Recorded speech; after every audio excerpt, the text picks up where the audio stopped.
hoping that I'm live on YouTube and live on Facebook. But if that's not the case, I'm pissed. So come on, YouTube. Let's do this. Guys, let me know what the deal is. I'm going to expand this live on Facebook. Okay, we're back on Facebook. So let's see here. Okay, yep. All right, lots of notifications coming in.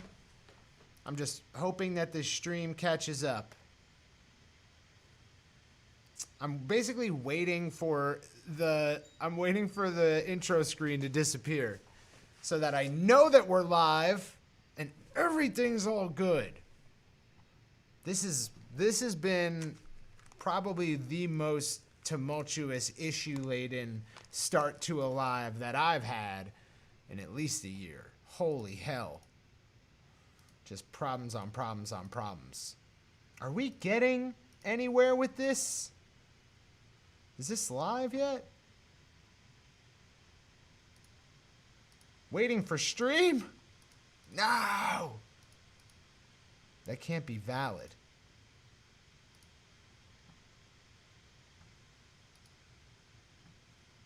Waiting? You're waiting for the stream? Oh, it is active. Yes! Okay. It's active. Okay. We're good. We're pretty much golden. I just got to verify. Don't know if that's for sure yet. How are we doing, guys? Where are we at? I really do not like this scenario where I don't know what's going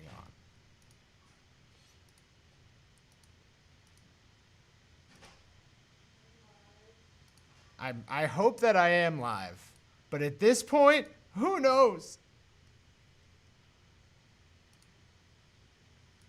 Good God, guys. I'm so sorry for this rough start. This is unacceptable. And you know what? It's Kenny Kaminsky's fault. It's Kenny Kaminsky's fault. So if you see Kenny Kaminsky out there in the group, tell him that he's not particularly terrific at this whole setting up the live thing. I just want to know if we're all good. The second I know we're all good, we're going to get into these questions, guys. I'm going to be ripping through them. Oh, it looks like... Am I choppy? Because that would really suck.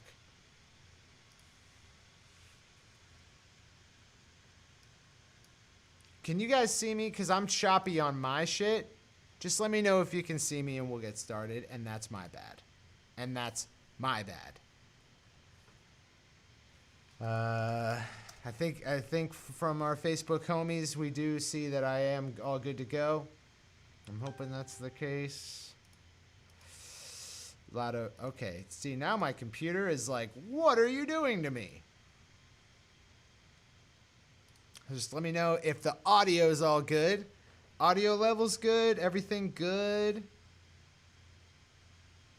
Oh, 1 minute ago it says I'm down. No chop, no bad, all good. Yes! Thank you, Isaac. Isaac Elliott Anderson? Did I just intuit your middle name because I've seen you around? Let me know if I got your middle name, because if so, bonus points for me in this moment of tragedy. We're all good, guys. We're finally all good. I'm probably gonna stuff Kenny Kaminsky's head in a toilet and then flush it. That's probably what's gonna happen next. But before that, I'm gonna answer your questions. So here's how we're gonna do this. I'm gonna start with the Indies Live Q&A watch page. For those of you who don't know, if you're new here, the way that this started was we would have it just on the watch page in your Indies Live, in your Indie Pro member area. But now it's in the group as well. So I'm going to volley back and forth between the two, but I think people are used to us starting with the people who ask questions beforehand. So if you have a question, leave it in the chat, whether you're on YouTube or Facebook, and then if I can just clear through all these questions that are on the watch page, I will get to your question. If you want to have priority, you want to get in the watch page questions and leave them early, I think tomorrow this will be reset, so you can go to indiepreneur.io/INDIESLIVE. You can register for the live session in your Indie Pro area, and then you can leave a question in the Facebook comments below. Guys, it's good to be here. Let me know if any of this goes haywire, and then we'll be all good to go. Or yeah, just let me know if it goes haywire, and then I'll fix it. But hopefully it doesn't. Isaac, there is a gentleman named Isaac Elliott Anderson in our community. I think you guys have the same relative name, so that's pretty crazy. Or I'm wrong. It might be Elliott Isaac Anderson, but I think it's Isaac Elliott Anderson. So we'll see. Oh boy, it's live. I'm seeing all these comments. I'm psyched, guys. So let's get to this first question.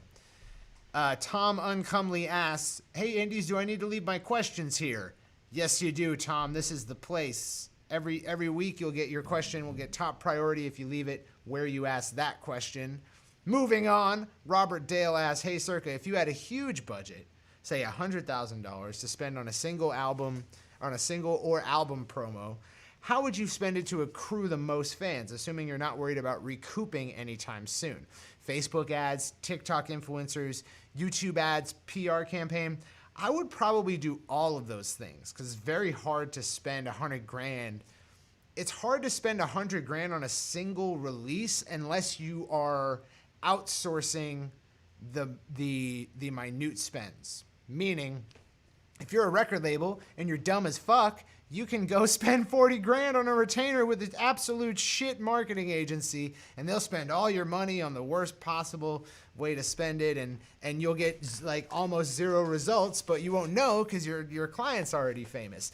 So it doesn't matter. But but just to say that, like, there's not a whole lot of ways that if you're gonna go down to the dollar and say, where does all this go, and you decide that, it's very hard to spend $100,000. I would do all of this stuff. I think one of the big things that I want to try out, because I've seen a couple of my friends do it, a couple people I know have done it, and then a buddy of mine talks about it all the time, is TikTok influencers. Because if you work with, actually I've been talking to a guy. I read an article about this guy who's been breaking artists, but he's just like a Twitter and a TikTok guy. He just gets paid for campaigns.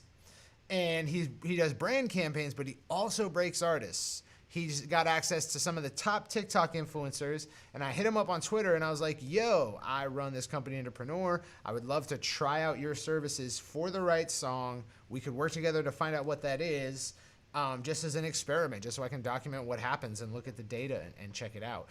And he was interested. We've kind of been going back and forth, but I'm waiting on an email from him right now. So whenever that shows up, maybe we'll kick the ball forward on that. But TikTok, like, if you can line up, look, this is all just like theoretical stuff. This is not at all what I would advise a broad majority of people to do. But if you got a bunch of money and you're flexible about what song you're going to promote, or you're even willing to make a new song to fit the campaign, which a lot of people won't be. But if you are, then I would work with one of those types of people, because, you know, like, you're talking about overnight massive success, and it's not record labels. It's you. Like, you're talking about overnight you're world famous because of like 8 TikTok influencers created a meme or a challenge around your song, and it just was the song of that topic. It's not necessarily your music that everyone's so fixated on. It's the cultural moment, but your music's there. A buddy of mine, Danny Towers, who I've known since like before he was like anybody. Now he's huge. He had this randomly, it became a TikTok meme to use his song that he has with Ski Mask the Slump God, whereas there's this line where he's like, Danny, how you feel? He's like, I feel great. And that became like a huge TikTok meme. So I would be very interested, with a huge budget, flexibility on the song, to spend it on TikTok influencers, a portion of it. But a much larger portion I'd be spending on Facebook ads, maybe even YouTube ads. Yeah. If it's just to get fans, you're saying just to accrue the most fans, like that kind of top level exposure is huge. I would do the TikTok thing first, supplement it with Facebook ads so that I have hard data on the fans that I am getting. And if TikTok has a pixel, I haven't done any investigation, but like I would try to get stuff lined up where I have a return path to people that I'm activating with those TikTok influencers. And then after that, if that's successful, I would then engage PR, because it's like the PR can then go to, before it was like, we'll go to, these music blogs. Now that it's a TikTok sensation, they'll be like, let's go to Jimmy Fallon.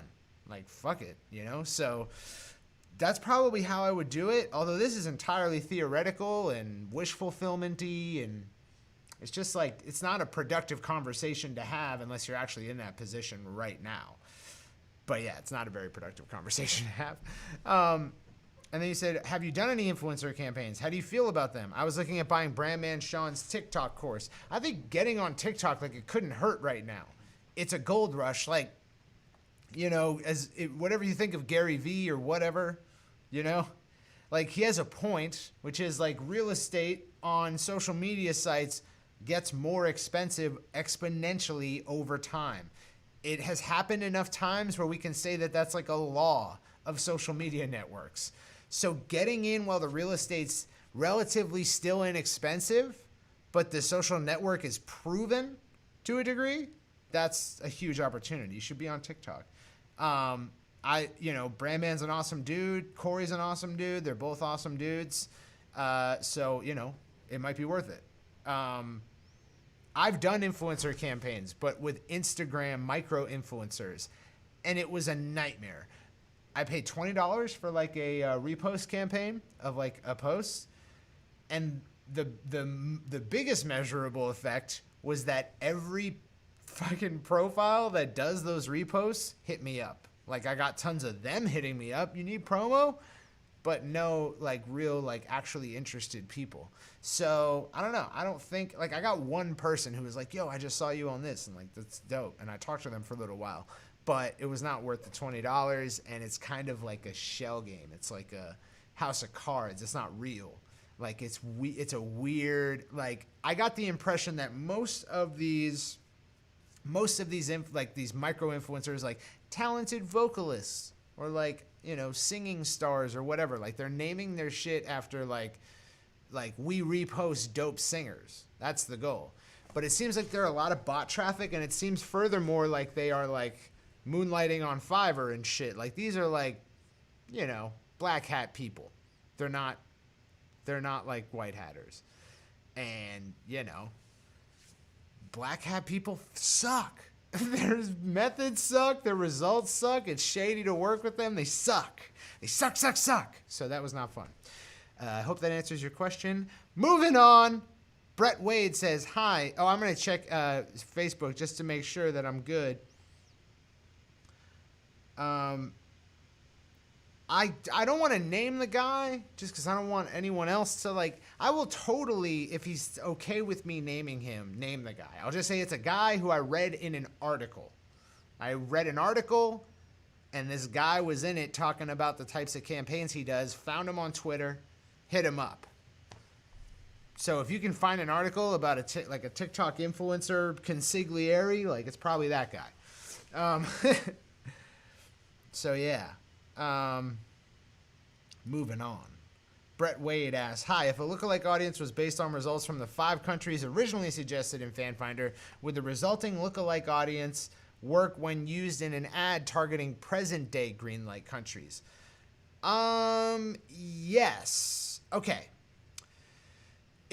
So what you're saying is you had a video ad. It was targeted at these 5 countries. So people from those 5 countries watched it and became part of your custom audience. You created a lookalike audience that includes those 5 countries in its targeting, but also any additional countries we've added to the green light list. Meaning you're telling Facebook, based on these people who are from these 5 countries, find me 10% of the population from 10 countries who are most like them. Yes. It will work. You will get some people from not those countries, but not a broad majority of them, because location is a factor in the lookalike creation. So not only will you get a high preponderance of those original 5 countries in the resulting lookalike, but you'll also get a high preponderance of the actual physical locations, like down to the city where people most watched your video in that custom audience. Hope that makes sense. Made me go a little bit cross-eyed, but I think we got it. Thanks for all your work on this stuff. Thank you, Brett Wade, for asking dope questions. That was a highly technical question. And sometimes you get people who are like, how market? So thank you for asking good questions. Brick Blair asks, hi, Circa. I could use some wisdom interpreting my fan finder data so I can properly plot my next move. Essential facts. I followed the training up to the point of running a headline test. I ran 5 headlines for 24 hours, each with a $7 daily budget. And the campaign spent $36.16. For that, I got a total of 4,050 through plays, with 3,420 of those watching 75% or more. You're saying you got 4,050 through plays, and of that, 3,420 watch 75%? Because something's wrong there. Either you got 40,000 through plays and 3,420 watched it, or you got 4,050 and 342 watched it 75% of the way, or you're not doing it to spec, at which point it becomes very difficult for me to advise on what you're doing, because it's like you didn't really follow the training. You know what I mean? So you let me know which it is, because in my mind it's like, look, if 70, let me see. Let's do the math here, guys. I'm gonna pull up my trusty dusty calculator. We're gonna switch over to screen share. You can still hear me. Oh, and I'm down here in the bottom right. That's cool. Good. I'm glad that I did that. All right, so let's. I did that. I must have done that earlier. All right, cool. So we're gonna do 40/50, or actually it's 3,420 divided by 40/50. So you're saying 84% of all those who watched your video watched it to 75% of the way through, which begs the question, was it a 15-second video ad? Or do you have a digit off here? I'm hoping that you have a digit off here, because even if you got 15, even if it was a 15-second video, it's highly unlikely that 84% of people who through, oh wait, no, that would be likely, because through plays are 15 seconds. Okay, so you have like a 20-second video. What's going on here? You let me know, or let me know if a digit was off. But let's try to move on with the question. I think I must have screwed up configuring this. I'm sure there's a way to do that since it is not running now and I've not made it a post yet. You can still share a dark link. You can share it if you haven't published your ad, but it does exist and you did run it previously. That means Facebook created it, which means you can share the link, and I could have seen it. However, I think I must have screwed up configuring this to split test the headline, because FB allocated the same or almost the same amount of money to each of the 5 ads. So it was not very useful as a headline tester, as there is less than 100 through play difference between the top performer and the next 3. Also, the algorithm did not pick the winner like it did in the training. Anyway, I just want to be clear on what this data tells me before running the real fan finder. It seems like I should just pick the top headline, even if it is only the top by a small margin, and run that against my targeted audiences. Is that correct? Anyway, thank you for all the amazing work you and your team are doing. Thank you for the question. All right. So, I don't really know. Actually, I could know. I could make some estimations. See, I always catch myself saying something that's like, well, maybe that's not true. Let's say you were running $36.16. So if we take a presumption of that it costs you 0.2 of a cent, not uncommon. No, 2 cents. Let's say it costs you 2 cents for a through play, not uncommon. So we divide 36.16 by 2 cents. And we get 1808. So let's say you had a really great result. 3616 divided by 0.01, 3616. I should have intuited that. That sounds more on the money. It seems like you got a great result in terms of cost per through play across the board. Now you're saying that you, FB, so just so we are sure here, When you create a split test, Facebook is supposed to spend almost the same amount of money on every ad set. That's how it gets split test data. So that's the goal of your split test, is to spend the exact same amount of money on every ad. So that's not that shocking. It is useful as a headline tester because the assumption is if it spends the same amount of money, that the only variance between the results will be due to the video itself. It spends the same amount of money on non-overlapping audiences. It splits your audiences perfectly. So the only difference between those ads must be attributed to the actual, like something about the ad, meaning the headline. So that's supposed to happen. In terms of there only being 100 through play difference between the top performer and the next three, that's a lot, right? You had 100 through, let's say you have 100 through plays. Let's say you got 1,000 through plays, right? And your cost was 10 cents. And then you got another 100 through plays, right? And okay, I just made myself go cross-eyed. I've been trying not to go cross-eyed this whole time, but it happened. So I'm going to back up. If you get more through plays for the same price, it means that your average through play was reduced in cost. So let's say you got 1,000, that's right. Let's say you got 1,000 through plays on the second best ad, but you got 1,100 on the first best. That first best is what? It is 10% cheaper, isn't it?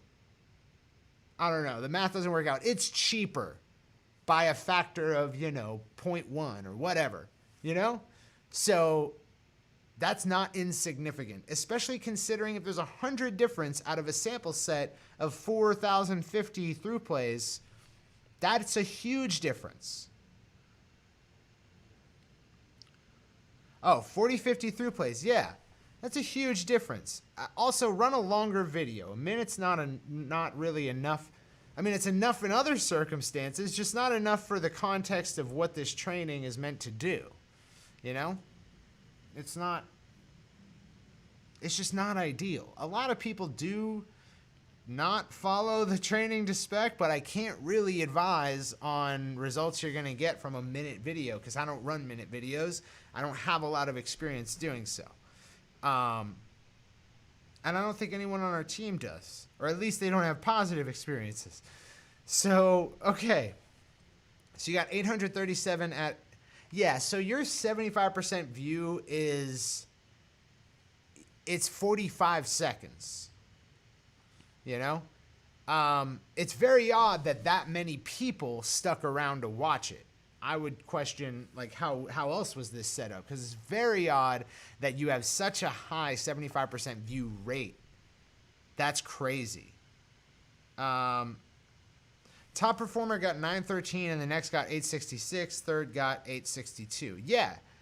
So, the top performer is the one you should go with, unless you see a difference in quality scores and engagement scores. So I would go to performance and clicks at the ad level and see how each ad got in terms of quality. If it was above average on one but just average on another, then quality scores, engagement scores, they heavily determine over time how your ad performs. Like a day, they're not going to have that big of an impact. It's going to be based less on the feedback of the people seeing the ad because it hasn't been running that long. But if you do see a quality score, if there was enough impressions to get one, then you can make a determination using that rather than the amount of through plays or the cost. That said, as a proxy, I would just use the one that got 913, probably. I hope that helps. And thank you for answering. Thank you for giving me the details. And run a longer video.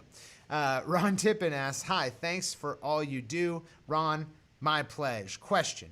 For at least the past couple years now, I've been using Facebook Live to broadcast cover gigs, along with a paypal.me link for any tips. I typically went live an average of 2 to 3 times per week. Then, right after this past New Year's Eve, I was banned from access to Facebook Live for 30 days. And the only reason given was that I had violated Facebook community standards. I tried to get more info to no avail. I figured it must have been because some music was playing while we were taking a break, and Facebook tagged it. So from that point on, I've made extra sure that no recorded music was playing while I was broadcasting live on Facebook. When the pandemic hit, I decided to go live every single night and played for 2 to 3 hours each night. After the live streams, I would edit the description, list all the song titles I performed that particular night.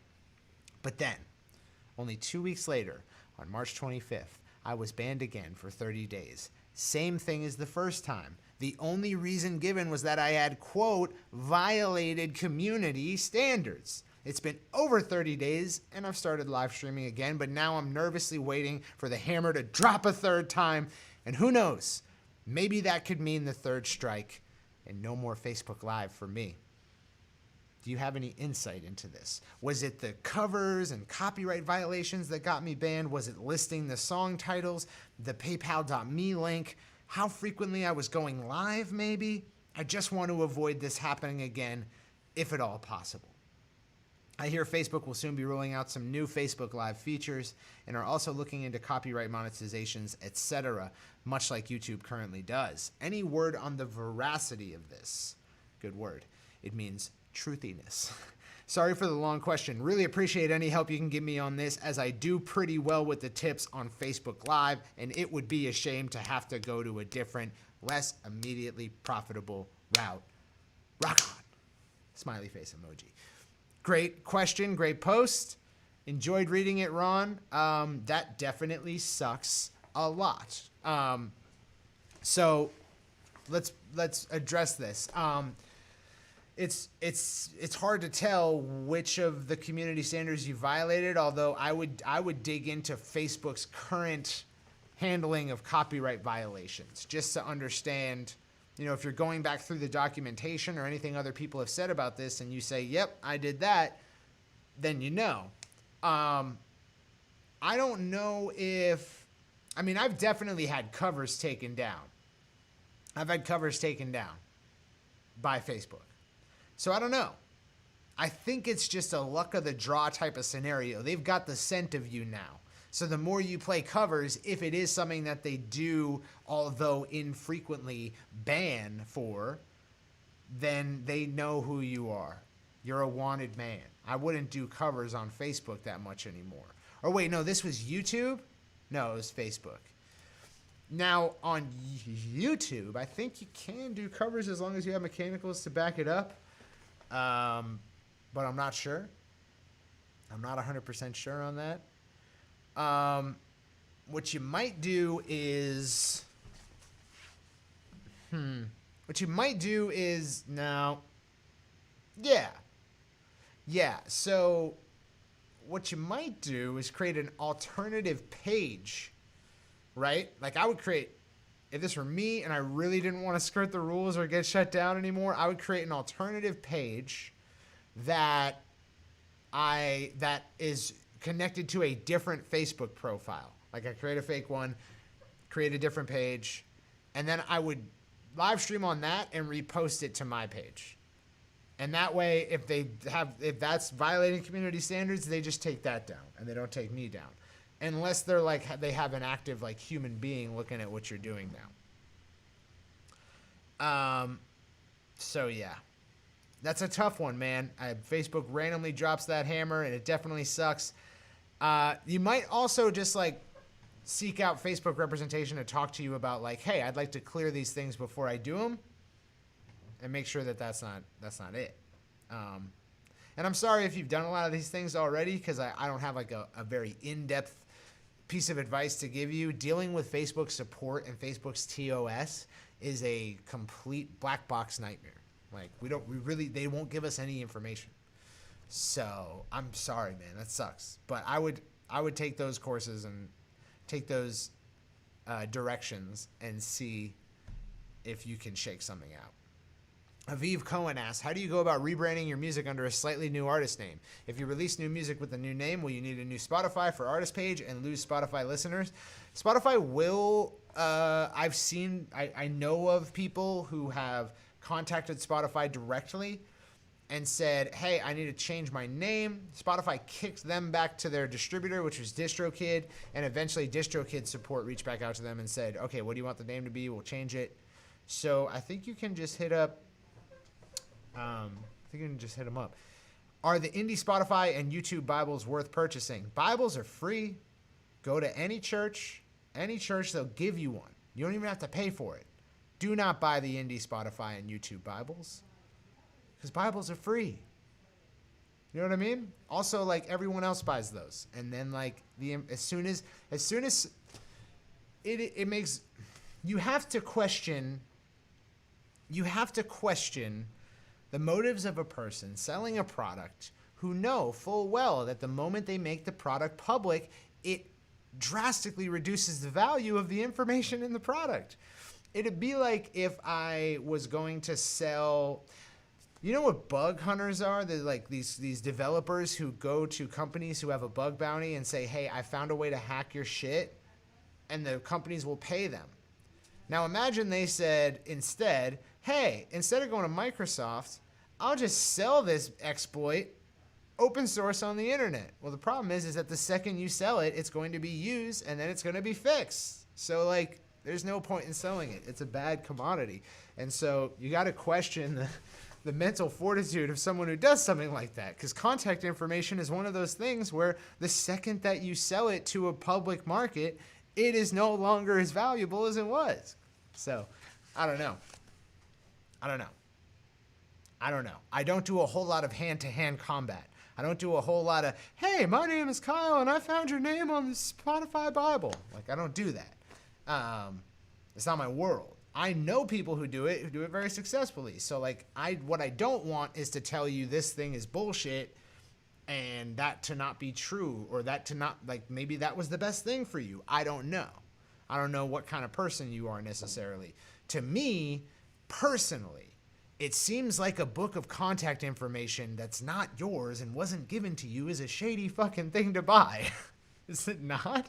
Like, it'd be like if another artist came and said like, hey, I'll sell you every contact on my email list so you can spam them for $60. Like, what? That seems shady. But that's just me, I think, because a lot of people buy those. Okay, Sandra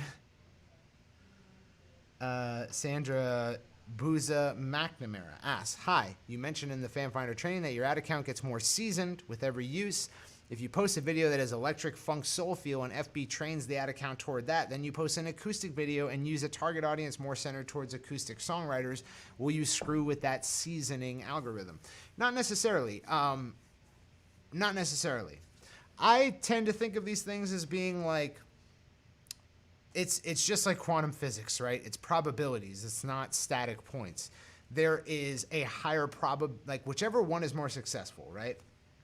There is a higher probability that your ad account, like, I have to shell this in a use case. So let's say for you, right? You ran $1,000 of traffic with your electric feel, and then you're starting to run traffic with your acoustic feel within your acoustic targeting.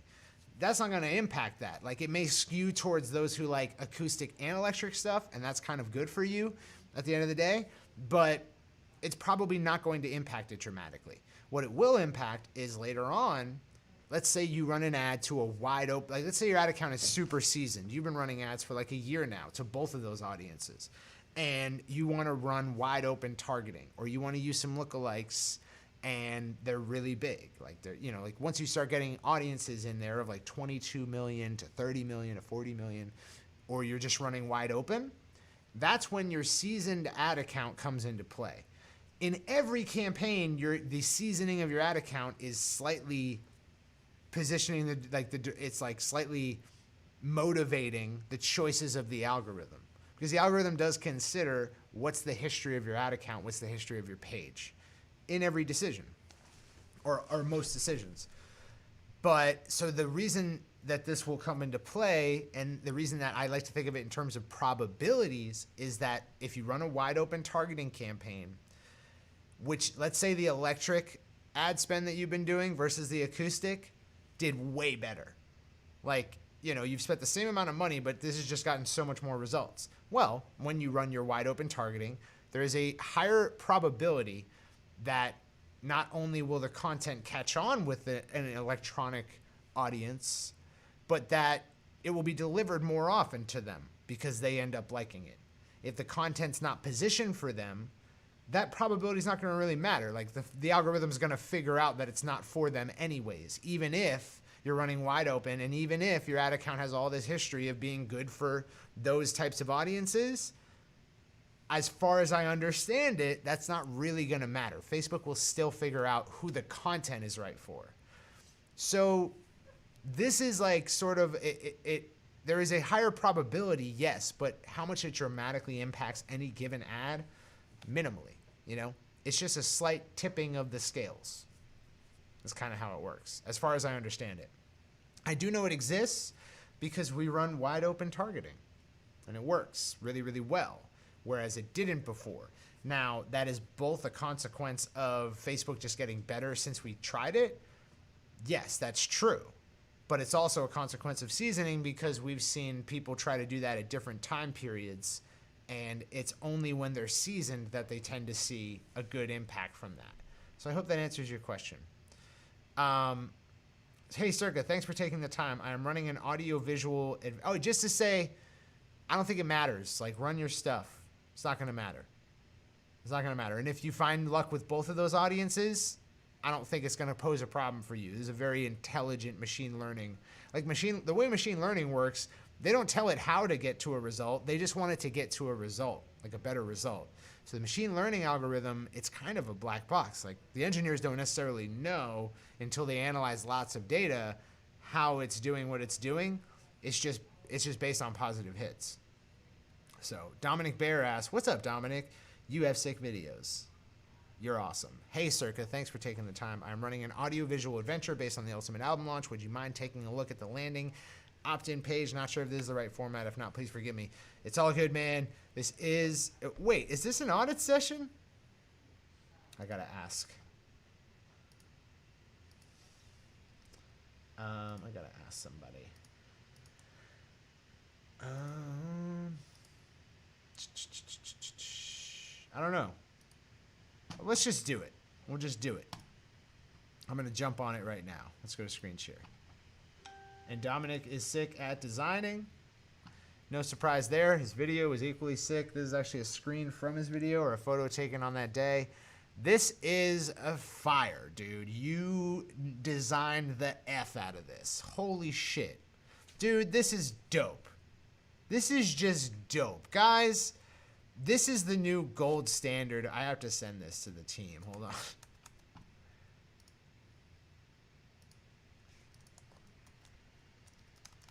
on. I'm just typing in, this is the new gold standard. They're all watching, so they already knew. Yeah, this shit is so flames. Holy shit, dude. You killed it. You're the man. You're gonna do great. You know? All the things. Good job, dude. It's amazing. It's amazing. It could be more optimized for scarcity. Like it could be more clear. I mean, let me take a critical look at it because I looked at it and I just had rose-colored glasses because I was like, this is so visually appealing. Free 7-day audio-visual adventure. Yeah, that is an obvious offer. Like normally I would say like they probably already know your name and it's not really doing much here. It's not helping. And I guess that's kind of still true, but I just like it. I like it. Although, like, I do know that it's not necessarily helping your likelihood of generating conversions. You know, you might put something more benefit to the user style there than just your name. But it's hard for me to hate on this because it looks so good. But that is true. Like, no one needs to know your name right there. They already know it. They clicked on your ad, for God's sakes.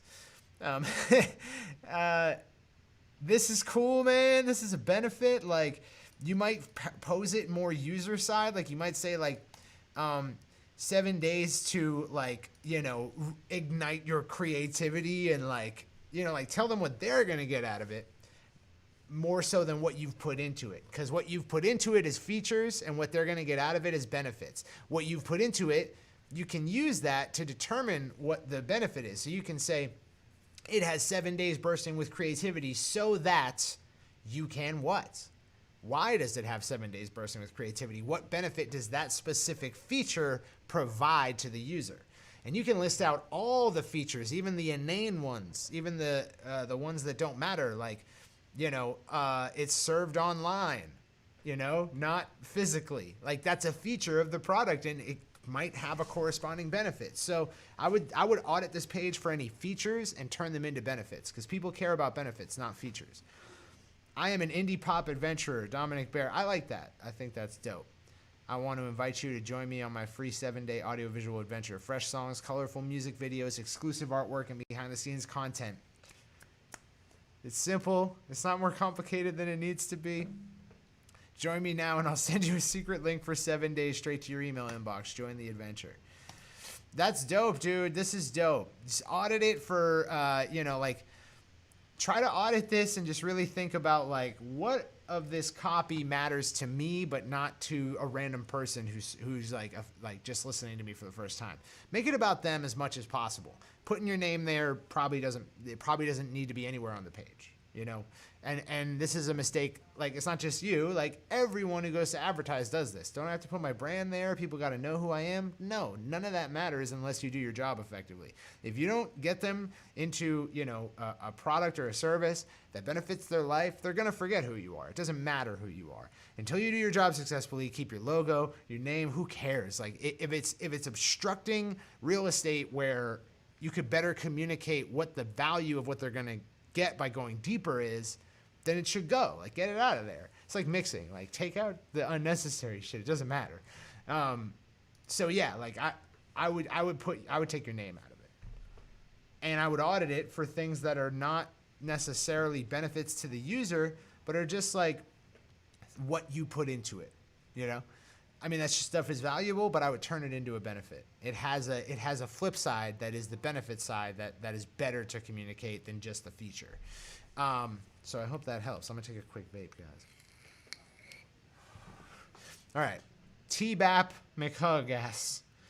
It's an awesome name. Sup, Cirque? Hope you're well. Do you think a behind-the-scenes part 2 is a decent enough permission bribe? Current plan is to retarget all 50% Fan Finder viewers with part 1 and then link to part 2 in the comments maybe. Not really sure how best to go about getting folks onto the landing page. And then you've got a landing page here. I'm going to take a quick look at it because I don't think this is an audit session. But it's not as good as Dominic's. Okay, I'm going to audit this for you. So give me 1 second. All right. Have you seen the concrete noun video everyone is talking about? And there's a menu here. So I'm seeing this, which isn't really, like, I have to read it. I want you to think about this, right? When someone lands on your page, they're not there to spend time. They're there to just check if there's anything that they need to know about, and then they're going to leave. So what happens is, you'll see this in heat mapping patterns. They scan your page like so. Typically, they're going to look, let me look right to left or left to right, and then I'm going to drag diagonally down across the page and look at the bottom. There's no content on the bottom, so they'll probably just start scrolling. And there's actually a lot of info on here. But the main problem is that, okay, there's nothing to tell me here when I first land that what I'm supposed to do is sign up, or what I'm supposed to sign up for. There's nothing. There's nothing. I have to actually scroll for quite some time to even realize that this is a sign up page. And that's a mistake. Because the above the fold real estate, you need to get this out of here, you need to get this out of here, and this is cool, but maybe you should turn this sideways instead of vertical and just have it going across here with an opt-in right below it. Because, like, as cooler as it is from a usability standpoint to scroll and just read this story or like get this conversation with you, it's not, no one's there. You haven't gotten them that deeply yet. They're not gonna scroll a broad majority of the time. So you have to prioritize the action you want this page to be about above the fold, right in this real estate. And currently, there's a whole lot of other shit I might click that has nothing to do with what you want this page to be about. So you're wasting real estate. Like if we kick it over to Dominic's here. He's got a button above the fold and a benefit-bearing headline, or a feature-bearing headline. Could be a benefit one. Dominic, change it to benefit. And a button. And the button has a pop-up with a cool opt-in form, and everything's well designed. Now, when I go to your page, I see a menu, which is like, what, am I supposed to scroll? Is this a 404 error page? What's going on here? You know what I mean? Not to trash your page. I'm just saying this. I really don't want to come off as a dick. I'm not trying to trash your page. I'm just saying I'm trying to explain the psychology behind why your above the fold area should only be what do I get out of it and how do I go forward. If I don't know that within the first 5 seconds, chances are, statistically, you're never going to see me again. So use that opportunity that you have because it's valuable. And it's hard to generate. Taylor Bradshaw asks, hey, Circa, a few questions. Does it make sense to have multiple fan finder videos that appeal to different portions of your audience? Is there a proper time? Okay, these are a few questions. I feel like that's robbing from the people in the YouTube and Facebook. So I'm going to answer one of them, Taylor, because we do have a lot to get through. Does it make sense to have multiple fan finder videos that will appeal to different portions of your audience? A softer acoustic one and yeah, it does. Like if you have different sides of your musicality, create it all. Like run it up for sure. Yeah, IGTV for music videos, like yeah, you can totally post them there, but like you can't promote it, so it doesn't matter. Lyric overlay or no lyrics for an acoustic FF performance video. I did lyrics. It really depends on the song. If your song is like cake, cake, cake, cake, cake, cake, cake, you don't need the lyrics. I hope that makes sense. Dominic said, have your recommendations for Greenlight countries changed since your fan finder training recording? Yes, they have. Lots of sketchy traffic coming from Europe. Guys, I don't have a whole lot of time to talk about this, but it's not that we don't want you to have French fans. We just don't want you to have shitty data. So if there's a chance your data's going to be shitty, we physically, as a company, as a brand, to protect the integrity of the types of service that we offer, have to say, guys, watch out for France. In fact, just to be careful and to make sure that we never recommend something that's going to be detrimental to you, don't even worry about Europe unless you're in Europe, then just worry about your country. Don't worry about all, it's unnecessary. It would be a crime if all this hard work that you did went to shit because you've got bad targeting now and you have to do a bunch of preventative measures because of one mistake. So that's why we advise it. I hope that makes sense. Recommendations, placements are the same. I still recommend the same placements. You should test it and figure out which one is the best. Bonus day of content for an album launch style email campaign. Great.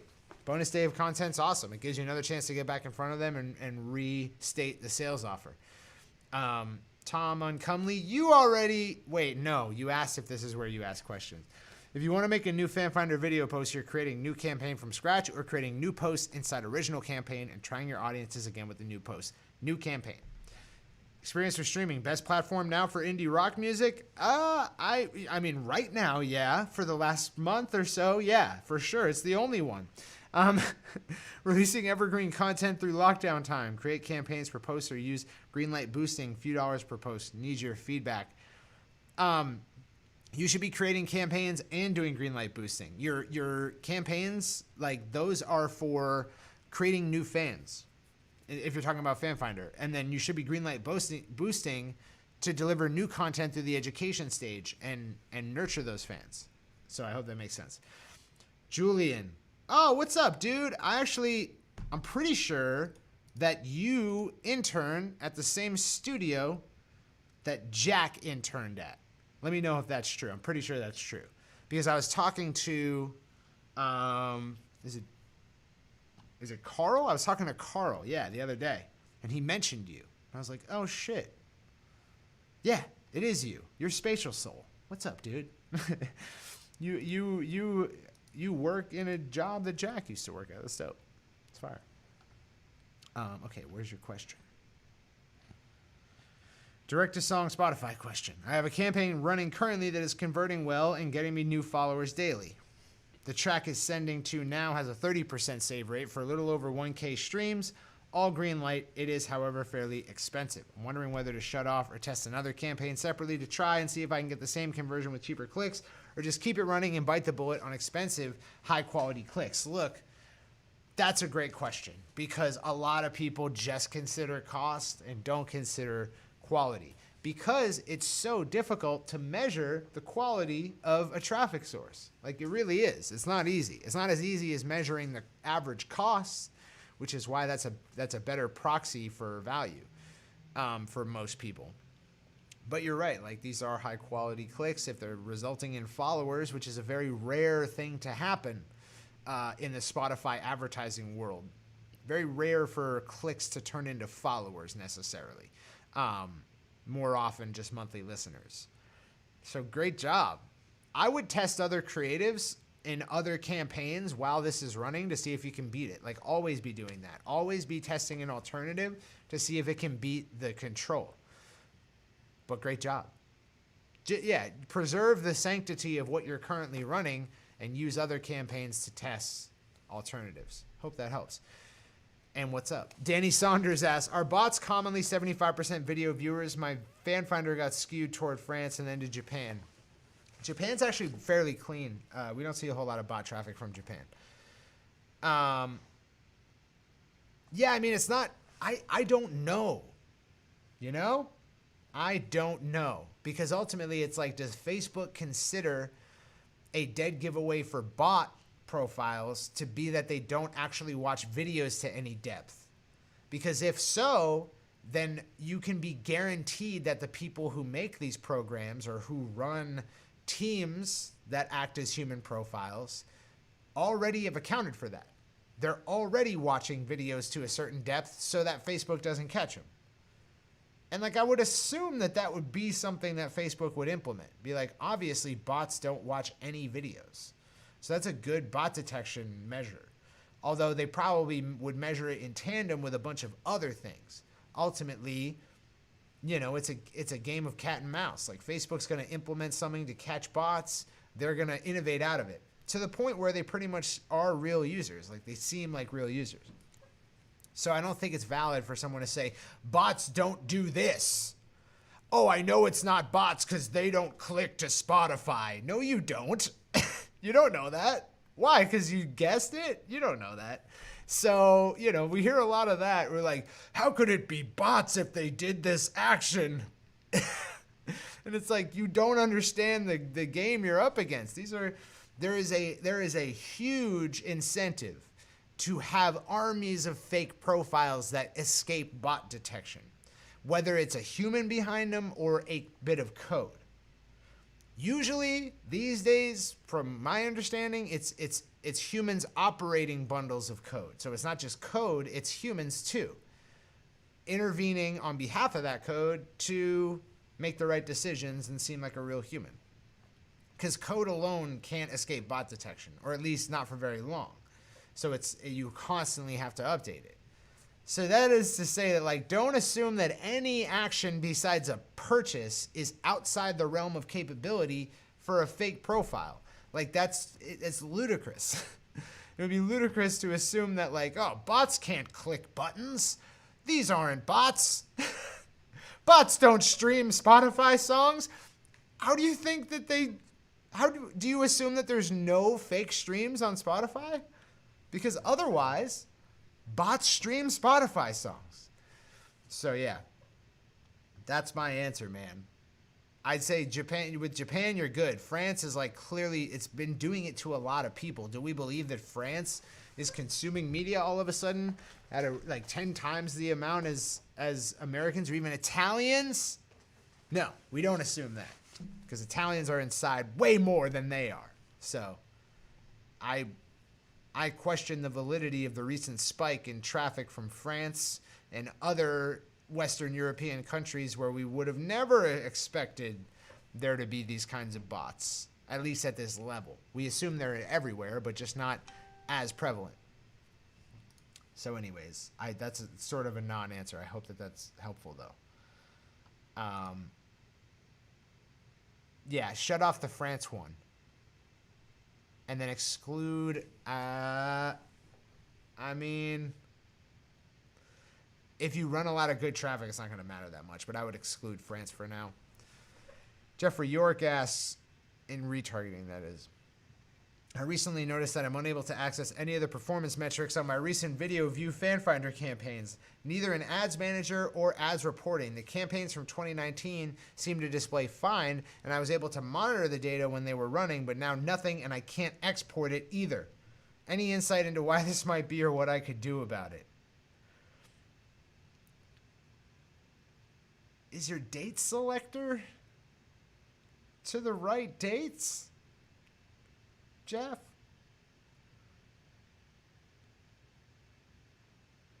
Is your date selector set to 2019? That might be the case. That sounds like what it is.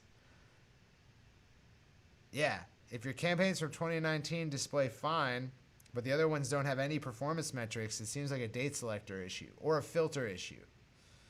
I would check your filter in Ads Manager and Ads Reporting and your date selector.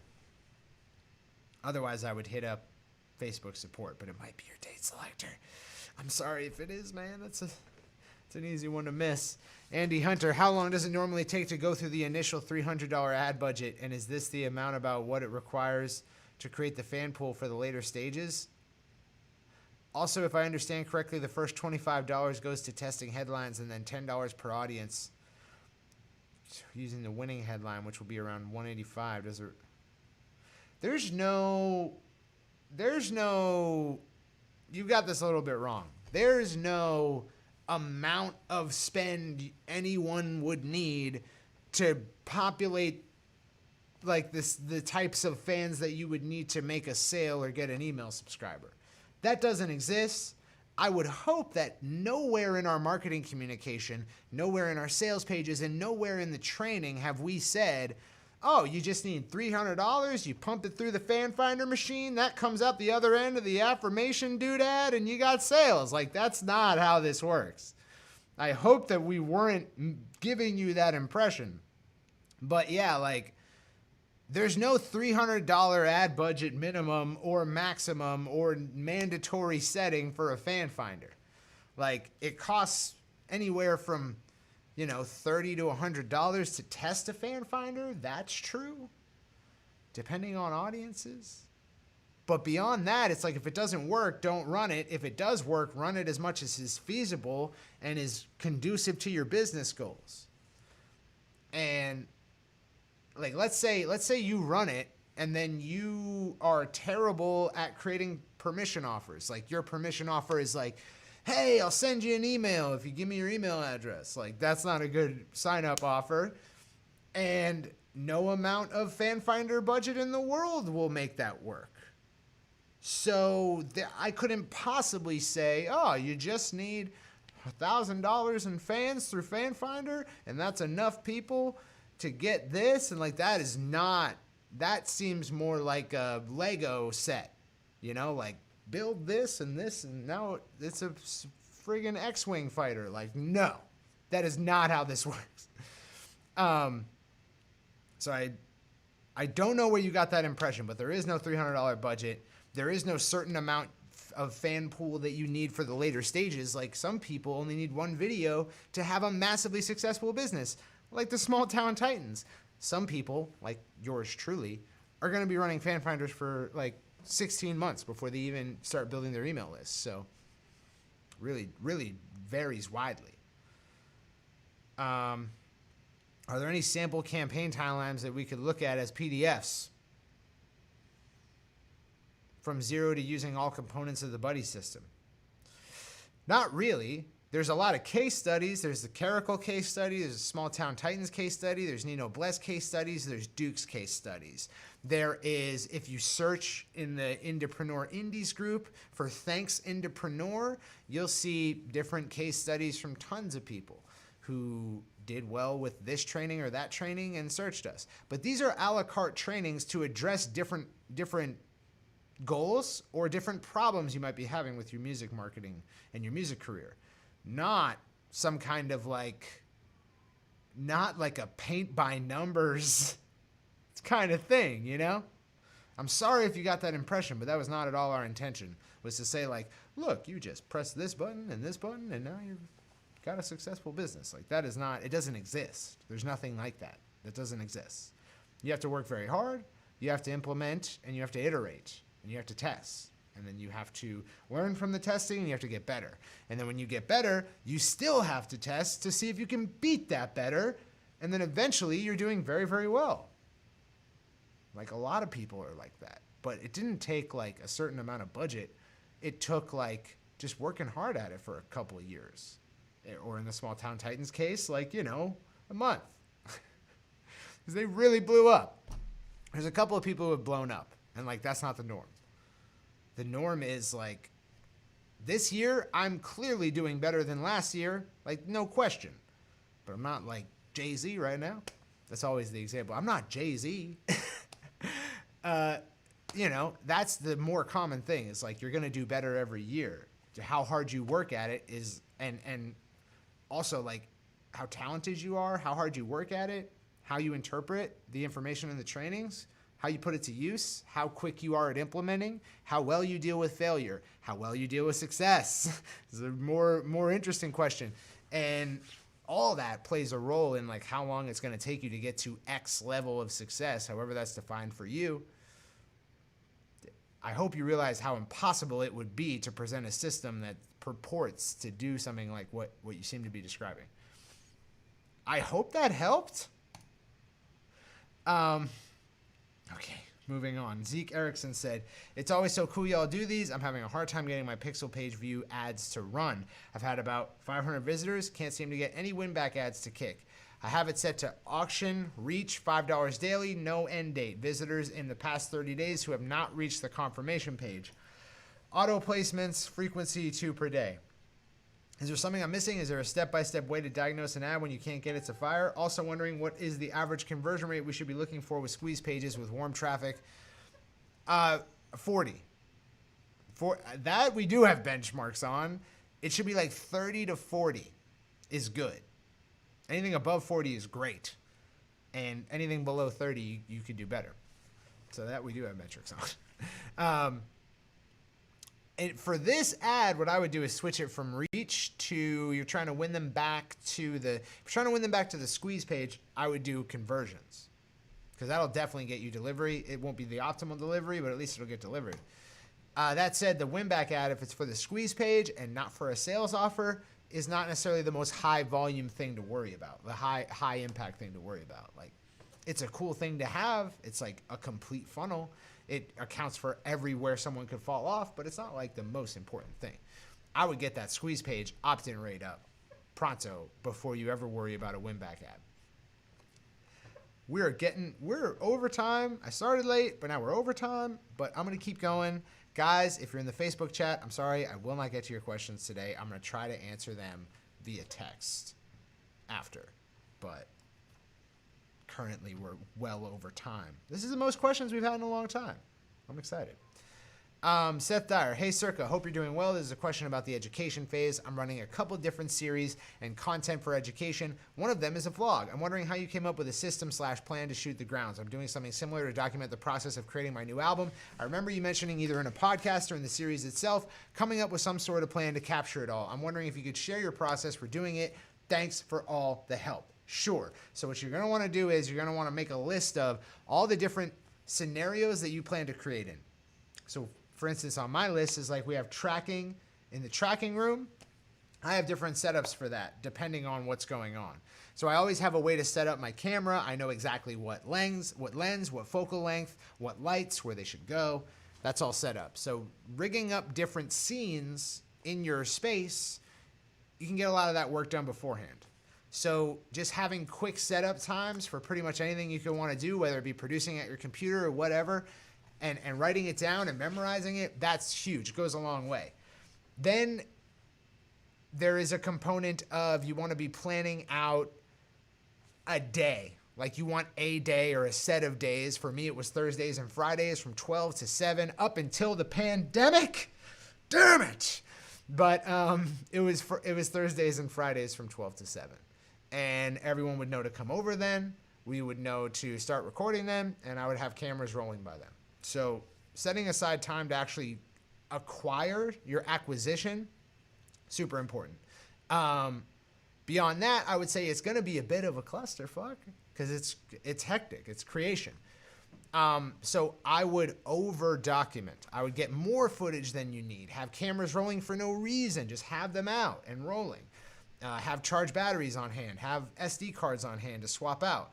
Because, you know, having more footage than you need, you know, like you're going to be in your edit and you're going to be like, oh shit, like I can't really construct a narrative from this day's footage alone. It's like, okay, great. Well, I can combine these 3 days of footage and now I have a story to tell.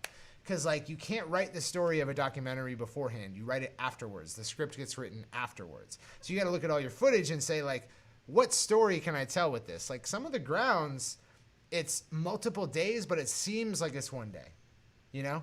Because you got to figure out a story, a narrative that you can weave with the assets that you have. So over document, have cameras rolling at all times if you can. Pick specific days when it occurs, when documentation occurs. Another thing that really helps is having an A-roll set up, like a visual style. So for me, this is the setup. It's a GH5 or a GH5S with a super wide lens, and it's right here in front of me on like a desk, right?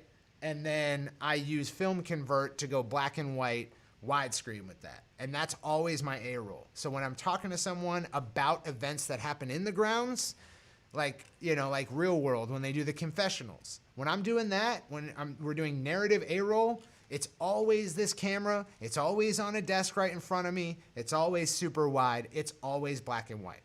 So those kinds of visual choices, figuring out your visual system beforehand, knowing how your cameras are going to be rigged up, knowing where lights should go, that cuts down on like 90% of what could screw you over.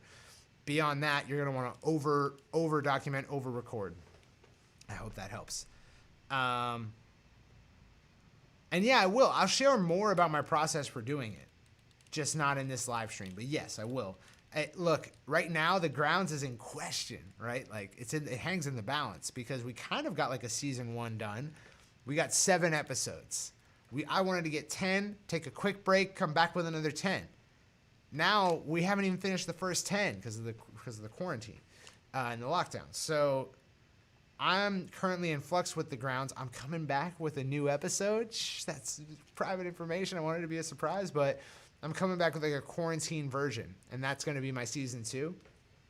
But for me, it's just been a labor of love, and just like I need to set aside the time to do this.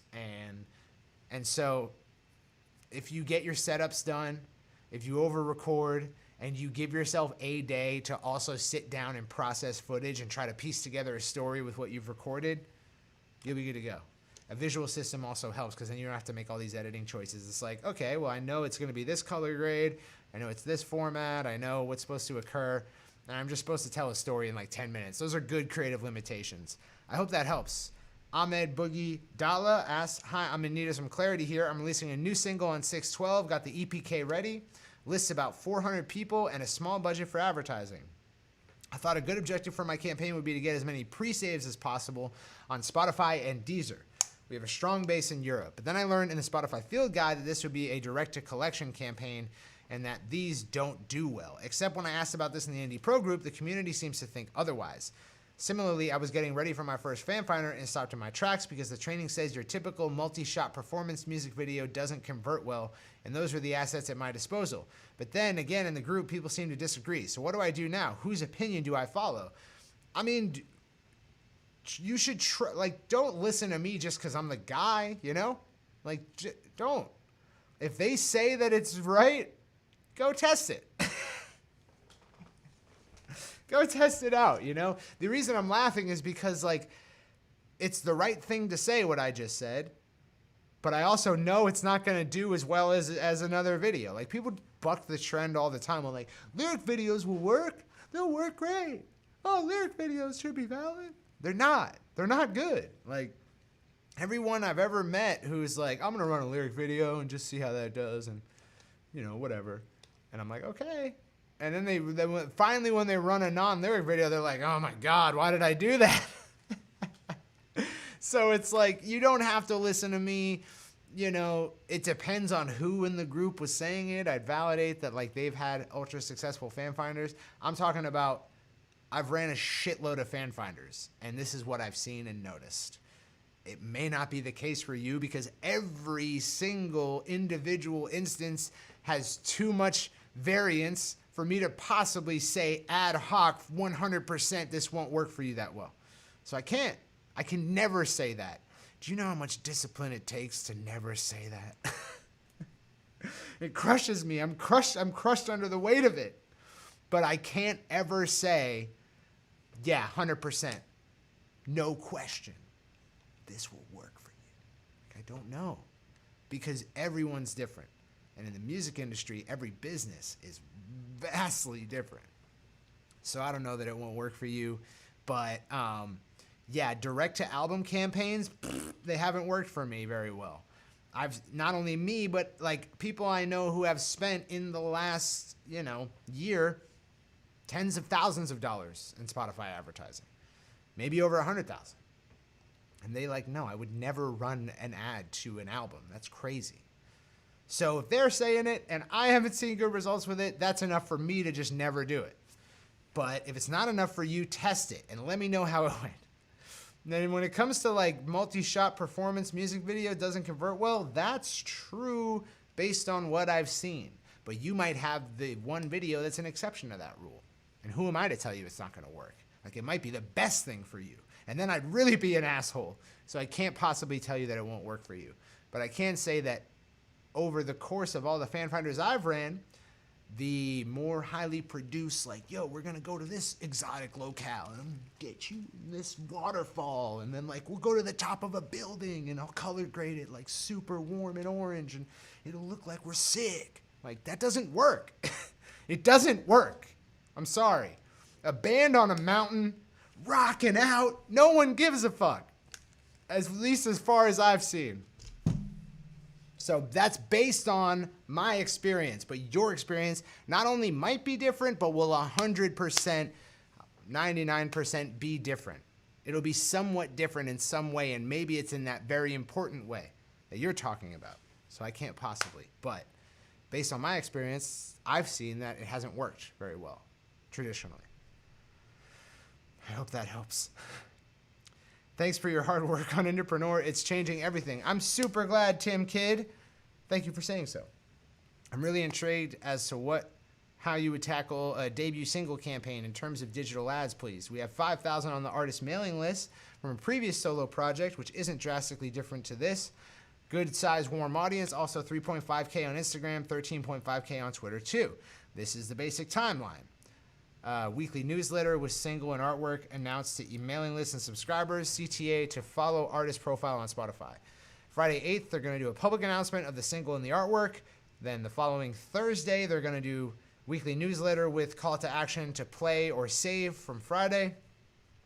Friday the 15th, single on streaming platforms. Landing page with sign up, call to action for free download of single and an exclusive track. Subscription model, which raised $9,000 since Friday's launch, offering just one song currently. Subscription model. You mean subscribe to your email list? But it raised $9,000. So it's not an email subscription, it's a paid subscription. Don't know, because what you're saying is single is going to be on the streaming platforms. You're going to have a landing page with a sign-up call to action to get a free download of the single and an exclusive track. Then you say in parentheses, we have a subscription model which raised $9,000 since Friday's launch, offering just one song currently. I don't know what that means, man. I'm trying to search for context in the text. Oh. Was this recently? So it was oh, no, it's not. It's starting tomorrow. Okay. I have no idea what that means, man. Spotify embed. Okay. I would say that your offer of a free download is directly in competition with your offer of go stream the song on Spotify. And people don't ever focus on two offers at once, even if they're drastically different. And if they're replacements for each other, they really don't give a shit. Or rather, they'll give a shit about the one that's easier. So less friction. I don't have to pay money. That's less friction. I'm going to go with the easy one. So I wouldn't stack those offers up against each other if that was the plan. Lyric video complete. Okay? Friday the 22nd, and then official video. Friday the 29th. Oh, you have a subscription landing page. I'm going to check this out just to figure out what that meant. Subscription offer. All right, the subscription landing page is a bit much. I like that you have, I'm going to show this to everyone. I'm sorry. I like that you have where my head is right now. We got this thing going on here. And I like that if my eye is drawn to it, but that is detracted by the fact that like my eye's drawn a lot of places right now. Like there's a whole shitload of copy over here. There's a menu up here, which is not ideal. Big logo, graphic elements. Like I don't know what to pay attention to necessarily. What am I probably going to pay attention to? If I'm the average person in the broad majority of all cases that have ever happened, I'm pay attention to none of it. So I would clean that up. I would put the offer, clear communication of the offer, front and center, very easy to understand, passes the 5-second test, would be my recommendation. On that landing page, I don't understand I don't have enough time to really dig into it because I have to leave, but I don't understand this thing about the subscription offer versus the sign up and how it's raised money. In terms of digital advertising, what I would do with this is, I would create lookalike audiences from those mailing lists, and then I would just run it up on those. I would run up this, I wouldn't even start any of this until I had a video asset in hand. And then I would make, depends on how you got those mailing addresses. But if it was through, high quality means, then I would create a lookalike off that, get the video asset, run that up, and just create a shitload of new fans, have all the mailing list people comment on that video, and then I would retarget those people with the sign up. That would be my move. I would not release a lyric video, waste of money. I would not release, I'm sorry. I just wouldn't. I wouldn't pay for a lyric video. They don't do well. They're not good assets. No one cares. No one's ever been like, oh, sick, the new lyric video's out. Nobody. Maybe some people, but not anyone I know. No one cares. Because the problem is I use absolute language, but I'm in a discipline that where I have to not speak absolutely. So I always have a qualifier there, but I need to learn how to bake that into the language. But I would flip this a little bit.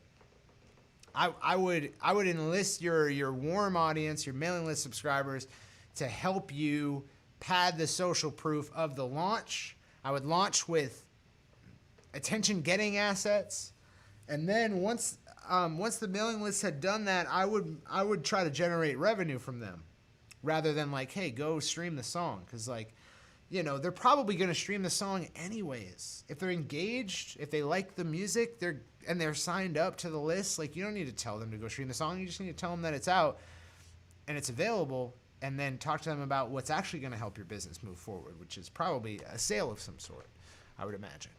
So I would put, if you have a for-profit offer, anyone who's warmer than I don't know who you are, push them there, especially the mailing lists. And I would use the release of a video asset much more to just generate new audience.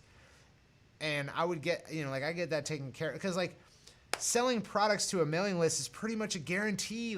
You'd have to be... The hardest thing is getting the mailing list in the first place. But, sending an email with an offer and getting a couple of sales is shockingly easy. I think that's been the case for any indie who's ever, gotten a mailing list and then later on down the line finally sent them an offer and been like, whoa, a bunch of people bought it. It's crazy. It is. So that's kind of a given. Getting new fans from this campaign is not a given. That's hard. And getting a lot of them is hard, rather. So I would prioritize that pre-release. Once you have something for sale, stop prioritizing getting your warm audience to pad that and start making them offers. Exclusive offers. Yeah. I would treat them right. I would give them exclusive offers.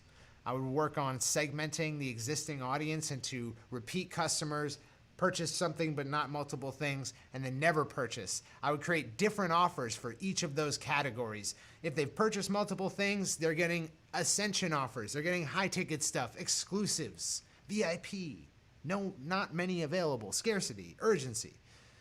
If they purchase one thing, I want to get them maybe on a subscription model, which you said that I think you have. So If they purchase like one, like a CD or a shirt, and they're not on the subscription model, boom, get them on it. And if they've never purchased anything, I would make an extremely low barrier to entry offer, like a free plus shipping and handling funnel of some sort. And I would use this single release as a reason to talk to everyone about these individual offers. I put together perfect offer for you because I'm releasing this single, and you know, I would bake it into an experience that ends in purchase for the warm. I hope that helps. I hope I'm not some kind of yammering jackass up here.